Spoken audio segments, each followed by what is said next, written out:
اگر آپ اپنا حال کبھی دیکھ لینا تو آپ دن رات روتے رہیں. میں آپ کو حقیقت بتا رہی ہوں. ہم تو یہ مانگ رہے ہیں نا، یہ مانگو وہ مانگو، پہلے اپنے حالت دیکھو، پہلے من کا اپنا حال دیکھو. من کا حال دیکھو نا تو زبان کھولنے کے قابل نہیں، نظر اٹھنے کے قابل نہیں، ہاتھ پھیلانے کے قابل نہیں. جو ہماری حالت ہے نا اتنی گئی گزری ہو چکی ہے. اسی لیے دیکھیں آپ دنیا میں مسلمانوں پہ زلزلے آتے ہیں کہ نہیں، سیلاب آتے ہیں. کیسے صفحہ ہستی سے اللہ مٹا دیتا ہے لوگوں کو. کیوں؟ غفلت گوڈے گوڈے، جہالت اتنی چھائی ہوئی ہے. قرآن سے ہم غافل ہیں. دنیا میں موج مستی، سمجھ رہے ہیں جتنا میں نے لباس اچھا پہنا میرے پر اللہ کا فضل ہے، جتنا میرا گھر بڑا میرے پر اللہ کا کرم ہے. یہی تو جہالت ہے. یہی تو پچھلی قومیں کیا کرتی تھیں. بڑے بڑے گھر تھے، بڑی آسائشیں تھیں، بڑے آل اولاد والے تھے، تو کیا ہوا؟ زلزلے آئے، آندیاں آئیں. اللہ نے آن کی آن میں انہیں تباہ و برباد کر دیا. میں آپ کو بتاؤں ہمارا حال غافلین جیسا ہے. ہم قرآن سے غافل ہیں. ہمارا حال جاہلین جیسا ہے. دنیا لے کے خوش ہیں اور سمجھ رہے ہیں میں بڑا خوش نصیب ہوں. اور اللہ کیا کہتا ہے؟ بل توسرون الحیات الدنیا ان الآخرۃ خیر وابقا. اللہ کہتا ہے تو دنیا میں خوش ہو کے بیٹھ گیا. خوشی تو تجھے جنت میں لینی تھی، سودا تو تجھے مجھ سے کرنا تھا. تو دنیا کے سودے لے کے اپنے آپ کو خوش نصیب سمجھ رہا ہے. پتا چلا ہم جہالت میں زندگی گزار رہے ہیں اور شیطان نے اس کے اوپر پردے اتنے ڈالے ہوئے ہیں کہ ہم اپنے آپ کو خوش نصیب سمجھ رہے ہیں. حالانکہ یہ دنیا کا مال و متاع فرعون کو ملا، نمرود کو ملا، حامان کو ملا، اور جتنی تباہ قومیں ہوئی تھی نا سب دنیا میں خوشحال ہی تھی. تو کیا پردے ہٹاؤ اس سے پہلے کہ اللہ کا عذاب ادھر کا رخ کر لے. میں آپ کو بتاؤں یہ کوئی خوش نصیبی نہیں. دنیا کا مال و متاع مل جانا، اپنی خواہشیں پوری ہو جانا، یہی تو اللہ کے عذاب کی نشانی ہے. میں آپ کو بتاؤں جس قوم کو اللہ نے تباہ کرنا ہوتا ہے نا پہلے اللہ انہیں سب کچھ دے دیتا ہے. جاؤ عیش کر لو، جاؤ بھاگ لو، جاؤ لے لو دنیا جتنی لینی ہے. لیکن کیا اینڈ پہ کیا ہوتا ہے؟ سب کچھ ایک ایسا زلزلہ آتا ہے، ایک ایسی آندھی آتی ہے، اللہ ان کی ساری محنت بیکار کر دیتا. یہ اللہ کی پکڑ اللہ کی پکڑ سے پہلے میں آپ کو کیا کہہ رہی ہوں؟ جاگ جاؤ، غفلت سے نکلو، غفلت کی نیند سے نکلو جو ہمارے اوپر نفس اور شیطان نے طاری کی ہوئی ہے. جہالت سے نکلو جو ہمارے اوپر نفس اور شیطان نے یہ پردے ڈالے ہوئے ہیں. اور پھر کیا؟ ظلمت سے نکلو. ظلمت کیا ہے؟ اپنے فائدے کے لیے دوڑنا. جہاں میرا فائدہ ہے، جہاں میری عزت ہے، جو مجھے خواہش ہے میں وہاں تک دوڑوں، یہ ظلمت ہے. اور پھر منافقت سے نکلو. دنیا کے پیچھے دوڑو گے تو منافقت کا شکار ہو جاؤ گے. اور یہی تو اللہ کہہ رہا ہے یا ایھا الذین آمنو، ایمان والے بنو. میں آپ کو گہری بات سمجھا رہی ہوں. جب تک ہم ظلمت سے، جہالت سے، غفلت سے، منافقت سے نہیں نکلیں گے تب تک ہم نہ مسلم بنیں گے نہ متقی بنیں گے. اور یہ تو مومن ہے، یہ تو بڑا اونچا سودا ہے. اللہ تو کہہ رہا ہے مومن بنو. آپ سوچیں ہم زندگی کا مقصد بھولے ہوئے ہیں، ہم راستہ بھولے ہوئے ہیں، ہم گمراہ ہیں.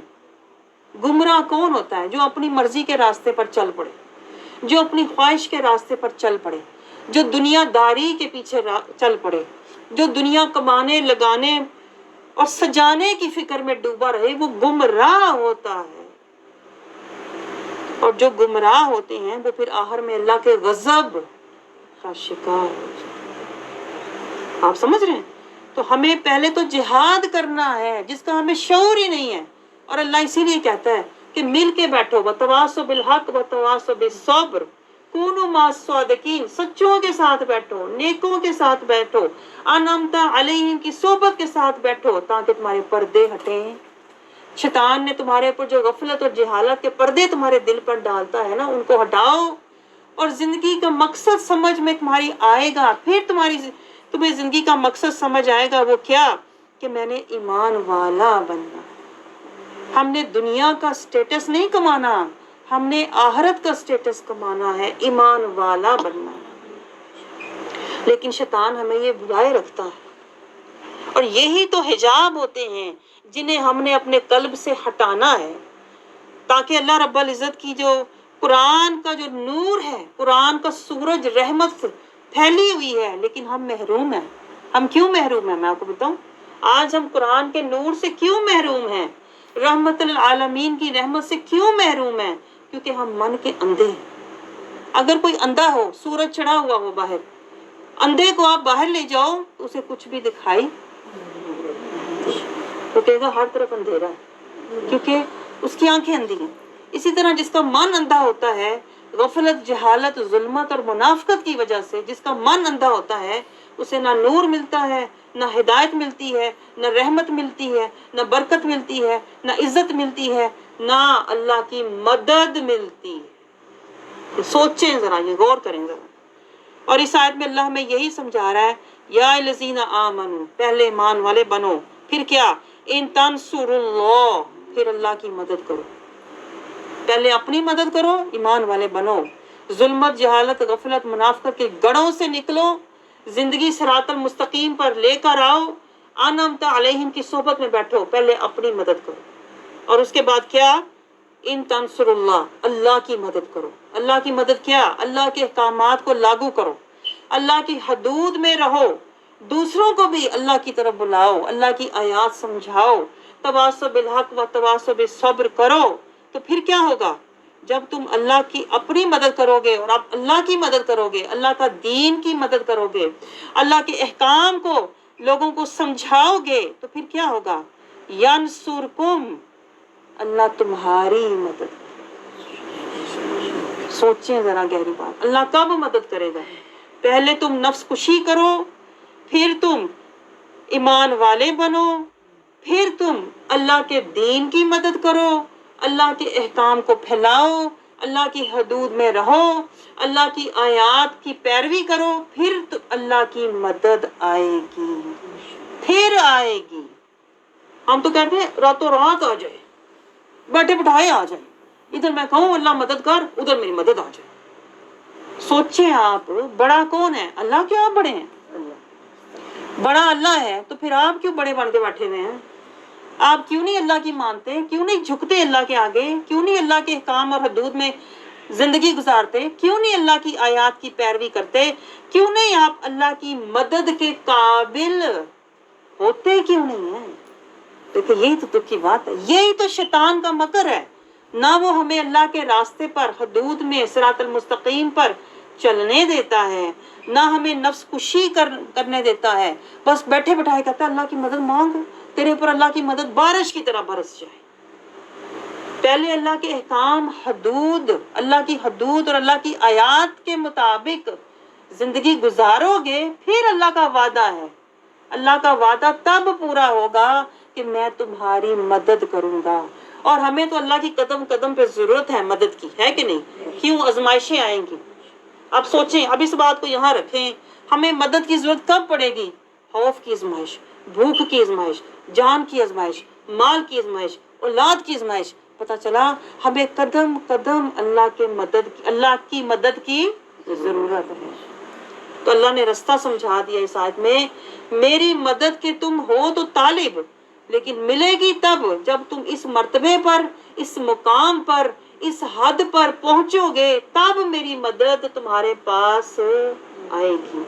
لیکن شیطان ہمیں بلاتا ہے، وہ کہتا ہے تو نے یہ آیت پڑھ لی، یہ سورت پڑھ لی، تیرے اوپر مدد اللہ کی نہیں آئی، تجھے اللہ نے بھی کچھ نہیں دینا۔ اس طرح شیطان مکر کھیلتا ہے، یعنی اللہ کی بتائی ہوئی ترکیب اور ترتیب دونوں کو بدل دیتا ہے۔ یہ فساد ہے، اس کو فساد کہتے ہیں۔ اس طرح شیطان ہماری زندگیوں میں، ہمارے دلوں میں، ہمارے ذہنوں میں، ہمارے گھروں میں فساد کرتا ہے، اور ہمیں اس کی کچھ بھی خبر نہیں۔ اور ہم چلے میلاد کرنے ہیں۔ سوچیں آپ ذرا، جو بندہ فساد میں مبتلا ہے سر سے لے کے پاؤں تک، نہ اس نے آیات سے جہاد کیا، نہ نفس کشی کی، نہ اللہ کی آیات کی پیروی کی، نہ اللہ کے احکام کو پورا کیا، نہ اللہ کی حدود میں زندگی گزاری، نہ سنت، نہ شریعت، نہ طریقت، نہ اطاعت، نہ محبت، نہ اتباع رسول، جہاد کیا نہیں، اور چلے ہیں میلاد کرنے۔ میں آپ کو بتاؤں ایسے لوگ سراپا فساد ہوتے ہیں، جو خود سراپا فساد ہے، جس نے جہاد نہیں کیا اس نے میلاد کیا کرنا؟ سوچیں آپ ذرا، یہ گہری بات سوچیں ذرا آپ۔ میلاد وہ کرے جس نے من مصطفیٰ سے ملایا ہوا، جو در مصطفیٰ کا منگتا ہے، جو اللہ تعالیٰ کی آیات، اللہ کے احکام اور حدود کے مطابق زندگی گزار رہا ہے نا، وہ جہاد والا ہے، اور وہی حقیقی میلاد ہے۔ اور انہی پر اللہ کی مدد آتی ہے، انہی پر اللہ کی رحمت آتی ہے، انہی کو اللہ تزکیہ دیتا ہے، انہی کو اللہ ہدایت دیتا ہے، انہی کو اللہ اپنی اطاعت اور اپنی رضا اور بخشش اور جنت کا سودا دیتا ہے۔ آپ سمجھ رہے ہیں؟ پھر یہ اللہ کا وعدہ ہے، پھر میں کیا کروں گا جب تم یہاں تک آ جاؤ گے تو پھر میں تمہاری مدد بھی کروں گا، وَيُثَبِّتْ أَقْدَامَكُمْ، اور تمہارے قدم تمہیں استقامت بھی دے دوں۔ آج ہمارے پاس نہ مدد ہے نہ استقامت، نہ مدد ہے نہ استقامت ہے، کیونکہ ہم مدد کے درجے پر ہیں ہی نہیں، اور استقامت کا ہمیں پتہ ہی نہیں۔ ایک دن میلاد کرتے ہیں، دوسرے دن فساد کر رہے ہوتے ہیں، ایک دن مل کر بیٹھے، دوسرے دن مل کے چگلیاں کر رہے ہوتے ہیں۔ کوئی استقامت میں ہم سیدھے راستے پر نہیں چل رہے۔ سیدھا راستہ کیا ہے؟ ادائے مصطفیٰ، ثنائے مصطفیٰ، رضائے مصطفیٰ، اتباع مصطفیٰ، وفائے مصطفیٰ اور پیروی مصطفیٰ۔ یہ سیدھا راستہ ہے۔ تو سیدھے راستے پر ہی اللہ کی مدد آئے گی، اللہ کی رحمت آئے گی، اور اللہ پھر ہمیں استقامت بھی سیدھے راستے پر عطا فرمائے گا۔ لیکن یہ تبھی ہوگا جب ہم پہلے اللہ کی مانیں گے۔ اللہ کو تو سب مانتے ہیں نا، یہ میں آپ سے کہتی ہوتی ہوں، اللہ کو تو ہم مانتے ہیں لیکن اللہ کی نہیں مانتے، نہ اللہ کی آیات کی مانتے ہیں، نہ اللہ کے بتائے ہوئے راستے پر چلتے ہیں، نہ اللہ کی حدود میں بتائی ہوئی آیات کی حدود میں زندگی گزارتے ہیں، نہ اسوہ حسنہ مصطفیٰ کی پیروی کرتے ہیں۔ اللہ کی ہم نہیں مانتے، اور پھر کہتے ہیں اللہ ہماری مدد بھی کرے، اللہ ہمیں بخش بھی دے، اللہ ہمیں دنیا اور آخرت میں عزت بھی دے۔ تو یہ تبھی ہوگا جب ہم پہلے اللہ کی مانیں گے، اللہ کی آیات، اللہ کے احکام اور اللہ کی حدود میں رہیں گے، تو پھر اللہ کا وعدہ ہے میری مدد ضرور آئے گی، اور میری مدد اس طرح آئے گی کہ میں تمہیں ایمان پر اور حق پر استقامت عطا کر دوں گا۔ آپ سمجھ رہے ہیں؟ اللہ رب العزت ہمارے دلوں پر پڑے ہوئے غفلت کے پردے ہٹائے، اور اللہ ہمیں اپنی مدد، اپنی رحمت اور میلاد کے قابل، اور یہ تبھی ہوگا جب ہم جہاد کریں گے، جہاد کرتے ہوئے آئیں گے، اور قرآن کی اور رسول اللہ کا اتباع کرتے ہوئے آئیں گے۔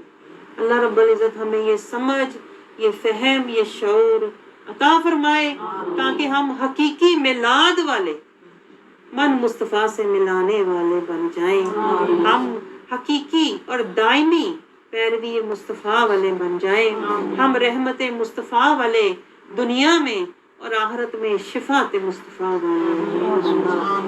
آمین ثم آمین۔ وما علینا الا البلاغ المبین۔